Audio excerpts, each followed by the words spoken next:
Season 2 এর Firebase সেকশনে আপনাদের সবাইকে আরও একবার স্বাগত জানাচ্ছি। আপনাদের সাথে আছি আমি জুবাইর হাসান। গত লেকচারে যেমনটা আমরা আলোচনা করছিলাম, ফায়ারবেস পুশ নোটিফিকেশন বা ক্লাউড মেসেজিং আমাদের ইনেবল করার জন্য এবং আমাদের অ্যাপসের মধ্যে চালানোর জন্য আমরা প্রথমে দুটো কাজ করব। একটা হচ্ছে আমরা গুগল ক্লাউড এপিআই এটা ইনেবল করব এবং পরবর্তীতে আমরা রিয়েল টাইম নোটিফিকেশন পারমিশন নিব। তো চলেন আমরা গুগল ক্লাউড এপিআই এটা নিয়ে প্রথমে কাজ করি। সো আমরা চলে যাব আমাদের ফায়ারবেস কনসোলের মধ্যে। ফায়ারবেস কনসোলে আমরা আমাদের ফায়ারবেস ক্লাস নামে যে প্রজেক্টটা তৈরি করেছি বা আপনি যে প্রজেক্টটা আসলে তৈরি করেছেন আপনার প্রজেক্টের মধ্যে, সেই প্রজেক্টের মধ্যে আমরা চলে যাব। সেই প্রজেক্টের মধ্যে যে এই বাম পাশে আমরা এই সেটিংয়ের আইকন এখানে ক্লিক করে প্রজেক্ট সেটিংয়ে চলে যাব এবং এখানে চলে যাব ক্লাউড মেসেজিং।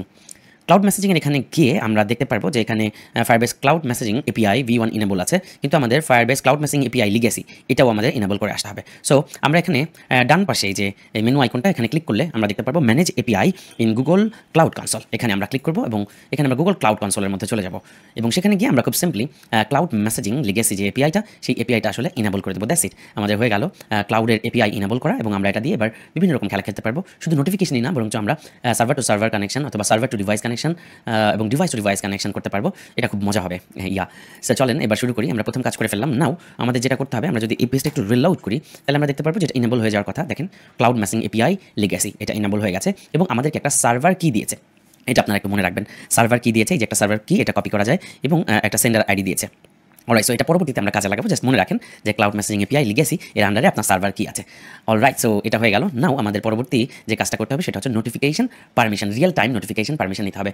অলরাইট, সো এই যে হচ্ছে আমাদের ফায়ারবেস ক্লাস প্রজেক্ট। এই প্রজেক্টের মধ্যে আসলে কিছু লাইব্রেরি ইমপ্লিমেন্টেশন করা হয়েছে, বাট আলটিমেটলি এর মধ্যে কোনো কোডিংই নাই। অ্যাকচুয়ালি দেখেন আমাদের লিনিয়ার লেআউটের মধ্যে হ্যালো ওয়ার্ল্ড আছে, কিছুই নাই। ম্যানিফেস্টের মধ্যে জাস্ট ইন্টারনেট পারমিশন নেওয়া আছে, আর মেইন অ্যাক্টিভিটির মধ্যে একদম আনক্রিয়েট বান্ডাল ফাঁকা একেবারে। এই ম্যানিফেস্টের মধ্যে আমাদের মূলত পুশ নোটিফিকেশন পারমিশন অ্যাড করতে হবে, কিন্তু ম্যানিফেস্টের মধ্যে পুশ নোটিফিকেশন পারমিশন অ্যাড করলেই কিন্তু কাজ শেষ হয়ে যাবে না। আমাদের অ্যাপসের মধ্যে রিয়েল টাইম পারমিশন নিতে হবে। রিয়েল টাইম পারমিশন বলতে বোঝায় অ্যাপসটা যখন ইউজার চালাবে, ওপেন করবে, তখন অ্যাপসের ভিতরে ইউজারের কাছে কিছু একটা চেয়ে নেবে যে আপনি কি এই অ্যাপসটাকে পুশ নোটিফিকেশন পারমিশন অ্যালাউ করবেন। সে রিয়েল টাইম অ্যালাউ করতে হবে। একবার যদি অ্যালাউ করে তাহলে হয়ে গেল, আর কখনো এটা যাবে না এবং পুশ নোটিফিকেশন ওই অ্যাপসের মধ্যে সবসময় কাজ করবে। বিকজ ইউজার পুশ নোটিফিকেশন দেখবে কি দেখবে না এটা তারই চয়েস হওয়া উচিত এবং এটা অ্যান্ড্রয়েডের দারুণ একটা আপডেট। সো আমরা এই নোটিফিকেশন কীভাবে হ্যান্ডেল করবো বা ক্লাউড মেসেজিং কীভাবে হ্যান্ডেল করবো সেটা দেখার জন্য আমরা একটু চলে যাব গুগলে। আমরা সার্চ করবো ফায়ারবেস ক্লাউড মেসেজিং এটা লিখে সার্চ করবো এবং আমরা পেয়ে যাবো ফায়ারবেস ক্লাউড মেসেজিং যেই টাইটেল, এই লিঙ্কটায় আমরা চলে যাবো।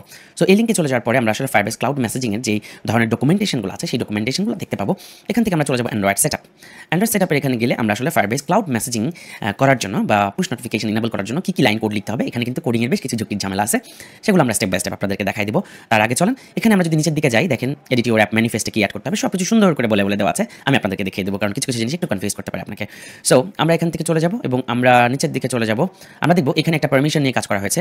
এই যে এখানে উপরে এই যে এটা দেখেন, request run time notification permission on Android 13+। তার মানে অ্যান্ড্রয়েড 13 বা তার বেশি যেগুলো, অ্যান্ড্রয়েড 13+ যেগুলো ফোন, সেই ফোনগুলোতে আসলে নোটিফিকেশনের রিয়েল টাইম পারমিশন নিতে হবে। যদি রিয়েল টাইম পারমিশন না থাকে তাহলে আপনার অ্যাপসের মধ্যে নোটিফিকেশন শো করবে না। আর পুরোনো যে ভার্সনগুলো সেগুলোতে জাস্ট অ্যান্ড্রয়েড নোটিফিকেশন যে ইয়াটা আছে বা ম্যানিফেস্ট পারমিশন আছে সেটা থাকলেই হয়ে যাবে, আলাদা করে পারমিশন দরকার পড়বে না। অলরাইট, সো আমরা রিয়েল টাইম নোটিফিকেশন পারমিশন নেওয়ার জন্য এই যে এই লাইনটা দেখেন দেওয়াই আছে। এই যে এখানে আপনারা এই লিঙ্কে যে এখানে দেখবেন যে request run time notification permission on Android, এখানে আমরা কয়েক লাইনের কোড দেখতে পারবো। কোডটা হচ্ছে এই যে এখানে থাকবে আমার, এই যে এখানে এই কোডটা। অলরাইট, সো এই কোডটা আমরা দেখবো যে declare the launcher at the top of the activity আর ফ্র্যাগমেন্ট। তার মানে একটা লঞ্চার এখানে আমাদেরকে বলে দিয়েছে, একটা লঞ্চার নির্ধারণ করতে হবে, অ্যাক্টিভিটি লঞ্চার এটার নাম, এবং তারপরে আস্ক নোটিফিকেশন পারমিশন নামে একটা মেথড তৈরি করেছে, যে private void ask notification permission. এই যে এখানে শুরু হয়েছে, এখানে শেষ হয়েছে, ওকে, একদম এখানে শেষ হয়েছে। সো এই দুটো জিনিস নিয়ে আমাদের কাজ করতে হবে। সো আসলে লঞ্চার অ্যাক্টিভিটি রেজাল্ট লঞ্চার এটাকে আসলে কল করেছে আস্ক নোটিফিকেশন পারমিশনের ভিতরে। সো এখানে অনেকগুলো লাল লাইন দেখা যাচ্ছে, এগুলো মূলত আসলে আপনাদেরকে বা আমাদেরকে ডকুমেন্টেশন করে দেওয়ার জন্য, বাট আলটিমেটলি তারা তেমন কোনো কোডই এখানে লিখে দেয়নি। সো আমরা রিয়েল টাইম পারমিশন নেওয়ার জন্য তাহলে কী করবো, একদম এখানে চলে যাবো যে আমরা এই লঞ্চারটাকে প্রথমে কপি পেস্ট করলাম, আমরা আমাদের মেইন অ্যাক্টিভিটির মধ্যে চলে যাবো। সো মেইন অ্যাক্টিভিটির মধ্যে আমরা এই লঞ্চারটাকে ডিক্লেয়ার করবো। দেখেন আপনি মেইন অ্যাক্টিভিটি না, এটা আসলে যেই অ্যাক্টিভিটির মধ্যে এই পারমিশনটা চাচ্ছেন, তার মানে প্রথম পেজ ইউজার যখন একদম ফার্স্ট পেজে থাকবে তখন ইউজারের কাছে আসলে পারমিশনটা চেয়ে নেওয়া উচিত না, যে নোটিফিকেশন পারমিশন দাও। আপনি দেখবেন বিভিন্ন অ্যাপসে ঢোকার সাথে সাথেই আপনার কাছে নোটিফিকেশন পারমিশনটা চেয়ে নেয়, যেসব অ্যাপস আসলে নোটিফিকেশন পুশ করে। অলরাইট, সো আমরা এই অ্যাক্টিভিটিটা দুই জায়গায় লিখতে পারি, একদম উপরে এখানেও লিখতে পারি যেভাবে একটা প্রাইভেট মেথড লিখি, অথবা আমরা অন ক্রিয়েট বান্ডেলের নিচেও লিখতে পারি। আমরা এই জায়গাটা একটু ফাঁকা করে একটু সুন্দর করে জায়গা ম্যানেজ করি এবং আমরা এখানে একটু সুন্দর করে জায়গা ম্যানেজ করে এখানে আমরা অ্যাক্টিভিটি লঞ্চার যেই মেথডটা আছে সেই মেথডটাকে কপি পেস্ট করে নিয়ে নিলাম, অ্যাক্টিভিটি রেজাল্ট লঞ্চার এটার নাম। এখানে আমরা নিচে লাল দাগ দেখতে পাচ্ছি, এখানে আমরা অল্টার এন্টার চেপে ইম্পোর্ট করে নিব অ্যাক্টিভিটি রেজাল্ট কন্ট্রাক্টস, এখানে আমরা অল্টার এন্টার চেপে নিব, ব্যাস আমাদের অ্যাক্টিভিটি রেজাল্ট লঞ্চার নামে একটা মেথড কিন্তু তৈরি হয়ে গেল এবং সেটা অলরেডি আমরা নিয়ে ফেলাম। একই সাথে পরবর্তীতে আমাদের কাছে চাচ্ছে আরেকটা মেথড আমাদেরকে কপি পেস্ট করতে বলছে, সেটা হচ্ছে ask notification permission. Very simple, আমরা জাস্ট এটা কপি পেস্ট করে নিলাম এবং এটা আমরা এই লঞ্চার যেখানে শেষ হয়েছে সেখানে এটা বসাই দিলাম, আস্ক নোটিফিকেশন পারমিশন। এটা নিশ্চয়ই বুঝতে পারছেন যে একটা প্রাইভেট মেথড। এখানে যে জিনিসপত্রগুলো আছে আছে সেগুলো আমরা অল্টার এন্টার চেপে ইম্পোর্ট করে নিচ্ছি, কনটেক্সট কম্প্যাক্ট ইম্পোর্ট করে নিচ্ছি, প্যাকেজ ম্যানেজার ইম্পোর্ট করে নিচ্ছি। ইম্পোর্ট করে নেওয়ার পরে আস্ক নোটিফিকেশন পারমিশন এই মেথডের মধ্যেও আমরা দেখতে পাচ্ছি কিছু এরর, এবং আমরা দেখতে পাচ্ছি ম্যানিফেস্ট পারমিশন পোস্ট নোটিফিকেশন নামে কোনো পারমিশন সে পাচ্ছে না। সো আমরা এই প্রবলেমটা দূর করার জন্য 3 জায়গায় সেম জিনিস ঘটেছে। পোস্ট নোটিফিকেশনটা লাল দাগ হয়ে আছে, আমি জানি না আপনার ওখানে লাল দাগ হয়ে থাকবে কিনা। যদি লাল দাগ হয়ে থাকে কয়েকভাবে সলভ করা যায়। আপনি ম্যানিফেস্টের আগে অ্যান্ড্রয়েড লিখে দেবেন, android dot, okay, android dot manifest dot permission, okay, তাহলে এই এররটা চলে যাবে, অ্যান্ড্রয়েড ম্যানিফেস্ট পারমিশন এভাবে লিখলে। সো সেমভাবে ম্যানিফেস্টের আগে আমরা অ্যান্ড্রয়েড দিয়ে ডট দিয়ে manifest dot permission post notification, সেমভাবে আমরা এখানেও Android dot manifest dot permission post notification. Alright, so এবার আসেন আপনাদেরকে এই লাইনটা একটু বোঝা দরকার যে এই লাইনে আসলে কি বলতে চাচ্ছে। দেখেন একদমই ভেরি সিম্পল, একটা ইফ কন্ডিশন দিয়েছে, if build version SDK integer, যদি এই যে এই ভার্সনটা এপিআই 33 বা তার বড় হয়, এপিআই 33 এসডিকে যদি বা তার বড় হয়, তাইলেই কেবলমাত্র এই কোডটা এক্সিকিউট করো। কারণ আমরা জানি যে এই পোস্ট নোটিফিকেশন যে real time permission, run time পারমিশনটা এটা দরকার পড়ে শুধুমাত্র এসডিকে 33 বা এপিআই 33 বা তার বড় ভার্সনগুলোতে, আর আগের ভার্সনগুলোতে এটা দরকারই নাই। ম্যানিফেস্টে জাস্ট পোস্ট নোটিফিকেশন পারমিশনটা থাকলেই হয়ে গেল, ভেরি সিম্পল। সো যদি এটা হয় এসডিকে যদি 33-এর বড় হয়, দেখেন উপরে কমেন্ট করে দেওয়া আছে, this is only necessary for API level greater than or equal 33।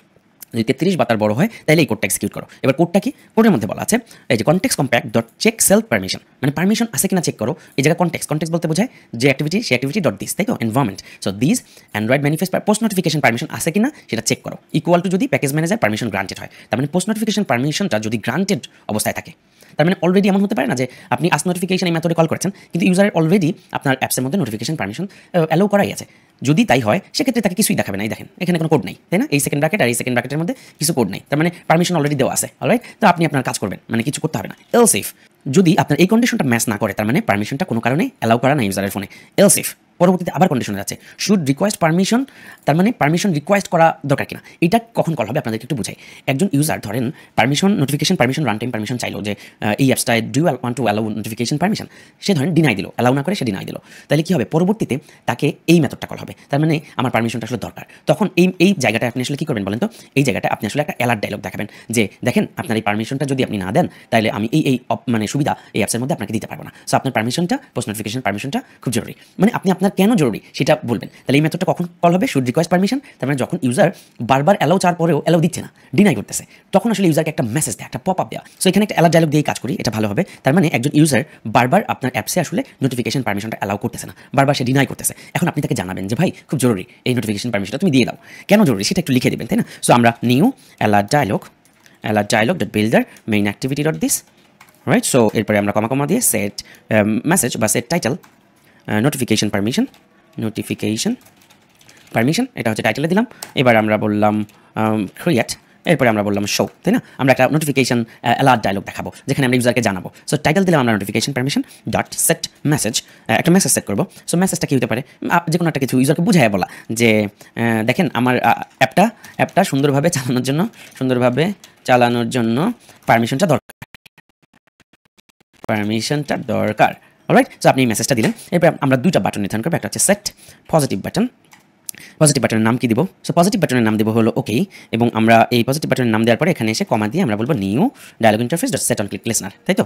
তার এখানে হচ্ছে যদি পজিটিভ বাটনে ক্লিক করে কিছু একটা ঘটবে, এবং একই সাথে আমরা সেট নেগেটিভ বাটন দিব, একটা set negative button no thanks, তার সে আসলে তারপরেও আপনি বুঝাই বলার পরেও সে অ্যালাউ করতে চাচ্ছে না, new dialog interface dot set negative button no thanks, alright.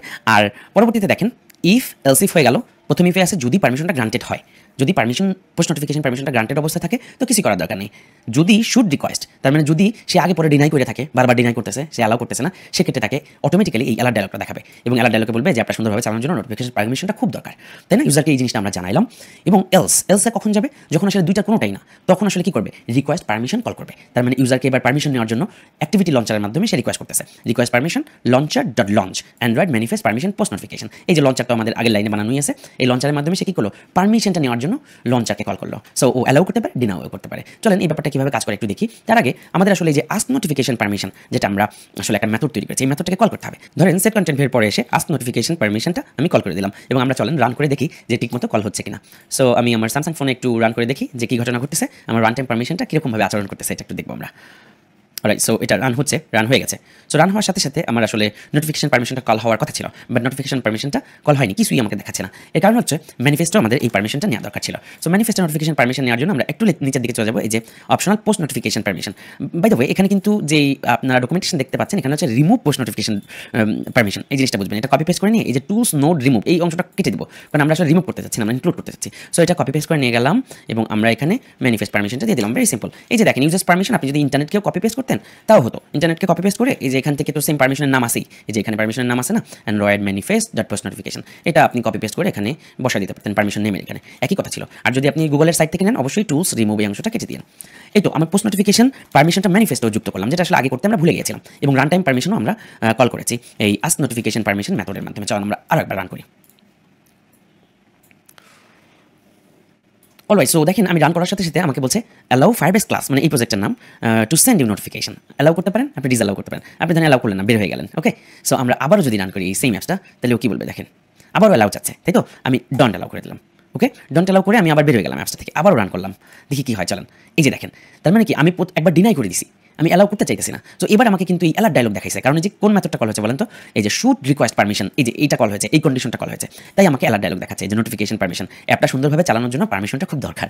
Alright, তো এবার আপনি নো থ্যাঙ্কস দিতে পারেন, আবার আপনি চাইলে ওকেও দিতে পারেন। সো চলেন আমরা আরেকবার রান করি। ইউজার ধরেন এখনো পারমিশন দেয় নাই, ঘুরাচ্ছে আপনাকে, সো আপনাকে আবারও দেখাচ্ছে পারমিশনটা খুব দরকার। সো আমি যখন ওকে চাপ দিব, তখন আসলে আমাকে পারমিশনটা দেখানোর কথা ছিল, তাই তো? এই যে যখন ওকে চাপ দিবে, তখন আসলে কি করার দরকার ছিল বলেন তো? এই যে রিকোয়েস্ট পারমিশন লঞ্চার, এই লঞ্চারটাকে কল করে দেওয়া উচিত ছিল ওকের মধ্যে, তাই না? কারণ ইউজার অ্যালাউ এগ্রি করতেছে যে হ্যাঁ আমি পারমিশনটা এখন দিতে চাচ্ছি। ওকে, তার মানে কি তখন তাকে আমরা রিকোয়েস্ট লঞ্চার, তখন আমরা আসলে লঞ্চারকে কল করে নোটিফিকেশন পারমিশনটা রিয়েল টাইমে নিয়ে নিতে চাচ্ছি। সো আমরা পুনরায় আবার রান করি, আমরা দেখতে পারবো যে আমাকে বলছে যে আপনার সুন্দরভাবে চালানোর জন্য পারমিশনটা খুব দরকার।